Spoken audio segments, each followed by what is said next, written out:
Bismillahirrahmanirrahim. Assalamualaikum warahmatullahi wabarakatuh. Saya Tantowi Ahmad Farizi dengan NIM 20059187. Pada kesempatan kali ini saya akan mempresentasikan eh, topik minggu ini, yaitu tentang dorongan dan hambatan dalam supply chain dan demand.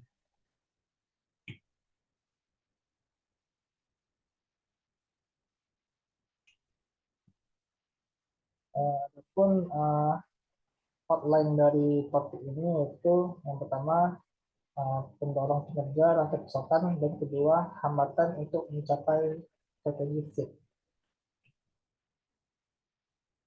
Faktor pendorong kinerja supply chain. Yang pertama yaitu faktornya fasilitas, di mana fasilitas ini merupakan tempat di mana persediaan disimpan, dirakit, dan dibuat.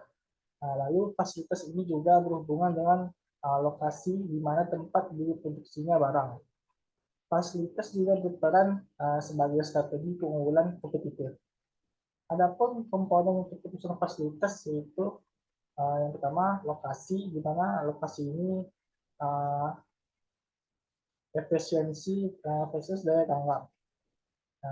Dua faktor lain yang perlu dipertimbangkan yaitu seperti kedekatan dengan pelanggan. Kedua komponen keputusan fasilitas yaitu kapasitas, fleksibilitas versus efisiensi. Tiga metodologi manufaktur, di mana ini berfokus pada produk versus fokus pada proses. Keputusan keempat yaitu metodologi pergudangan, di mana ini mencakup penyimpanan SKU, penyimpanan lot pekerjaan, dan cross docking. Kelima, pertukaran keseluruhan. Ini daya tanggap dan efisiensi. Lalu faktor pendorong SCM yang kedua yaitu inventaris, di mana hal ini mengenai bahan mentah ataupun barang jadi dalam rantai pasokan. Peran inventaris dalam rantai pasokan yaitu adanya persediaan karena ketidaksesuaian antara penawaran dan permintaan. Sumber daya dan pengaruhnya terhadap daya tanggap. Sumber daya lalu berdampak pada waktu aliran material, seperti waktu yang berlalu antara saat material memasuki rantai pasokan hingga keluar dari rantai pasokan. Jika daya tanggap merupakan prioritas kompetitif yang strategis, perusahaan dapat menempatkan persediaan dalam jumlah yang lebih besar, lebih dekat dengan pelanggan. Lalu, jika biaya lebih penting, persediaan dapat dikurangi untuk membuat perusahaan lebih efisien. Nah, adapun komponen dari keputusan inventaris ini yaitu yang pertama persediaan siklus, di mana ini jumlah rata-rata persediaan yang digunakan untuk memenuhi permintaan antar pengiriman.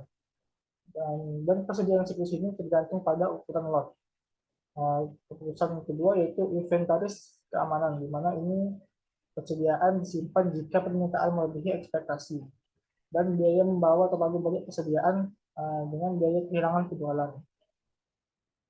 Tiga, inventaris musiman. Persediaan dibangun untuk melawan variabilitas permintaan yang dapat diprediksi. Lalu, biaya membawa persediaan tambahan versus biaya produksi fleksibel.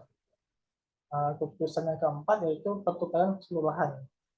Ini daya tanggap versus efisiensi, di mana lebih banyak untuk lebih banyak inventaris, daya tanggap lebih besar tetapi biaya lebih besar. Persediaan lebih sedikit, biaya lebih rendah tapi daya tanggap lebih rendah. Faktor yang ketiga yaitu angkutan atau transportasi, di mana ini berperan untuk memindahkan produk antar tahapan dalam rantai pasokan. Transportasi ini berdampak pada daya tanggap dan efisiensi, di mana transportasi ini memungkinkan respon yang lebih besar namun efisiensi yang lebih rendah. Transportasi juga mempengaruhi inventaris dan fasilitas.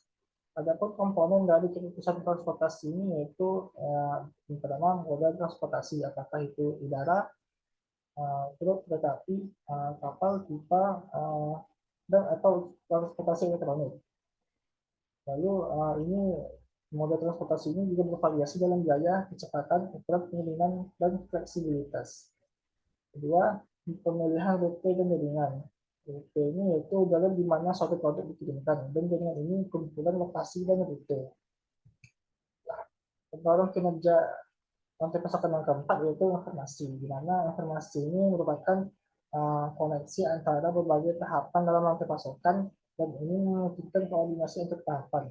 Informasi ini penting untuk pengoperasian harian setiap tahapan dalam rantai pasokan, misalnya penjadwalan produksi dan tingkat inventaris. Hal ini memungkinkan supply chain menjadi lebih efisien dan lebih responsif pada saat yang sama. Adapun komponen keputusan dari informasi itu yaitu pertama push versus pull, di mana pull ini informasi penciptaan dikirimkan dengan cepat ke seluruh rantai pasokan. Yang kedua yaitu koordinasi dan berbagi informasi. Ketiga, keramalan dan perencanaan agregat. Teknologi pendukung ini misalnya seperti adanya sistem enterprise resource planning. Uh, Lima, perangkat lunak menggunakan rantai pasokan. Dan terakhir, pertukaran keseluruhan, baik energi versus efisiensi. Pendorong kinerja rantai pasokan yang kelima yaitu sumber. Di mana sumber ini merupakan serangkaian proses bisnis yang diperlukan untuk membeli barang dan jasa dalam rantai pasokan.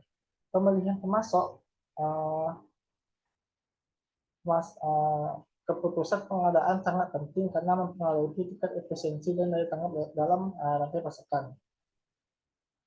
Adapun keputusan dari sumber ini yaitu pertama keputusan internal khusus keputusan outsourcing, kedua evaluasi dan seleksi pemasok, dan ketiga proses pengadaan, keempat pertukaran secara keseluruhan, di mana ini meningkatkan keuntungan rantai pasokan.